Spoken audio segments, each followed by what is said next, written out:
మనం ప్రజాభవన్లు ఉండడం కాదన్నా 50 ఏళ్ల కింద బిల్డింగ్లు కూలిపోతున్నాయి. దళిత బిడ్డలు ఎవరికి చెప్పుకుంటారు అధ్యక్ష? ఎవరుంటారు ఈ హాస్టల్లో? ఏ రెడ్డిలు ఉంటారు, ఏ ఎనిమిదోళ్ళు ఉంటారు? రెడ్డిలు ఎనిమిదోళ్ళు అంతా ఇంటర్నేషనల్ స్కూళ్ళలో ఉంటారు. ఏం చెప్తాం అసలు? ఎవరుంటారు అధ్యక్ష? ఇక్కడ ఎవరుంటారు?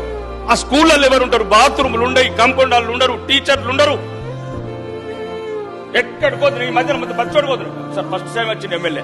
దయచేసి నేను తెలంగాణ శాసనసభ్యుడిగా మాట్లాడుతున్నా, ఉత్తర తెలంగాణ బిడ్డగా మాట్లాడుతున్నా. నాకు వాటా ఉంది రాష్ట్రంలో. మీరు తెచ్చే అప్పులలో ఉంది, నాకు వచ్చే సంపాదన ఉంది. మేమేమంటున్నా? నాకేమన్నా బిల్లు ఇవ్వమన్నా? కాంట్రాక్ట్ ఏమన్నా బిల్లు ఇవ్వమన్నా? ఏ ఎస్సీ బిడ్డల అధ్యక్ష, మీరు దయచేసి మీరు పర్యటన పెట్టుకోండి ఐలాపూర్కు. మీరు దయచేసి మీ దండం పెడతాను.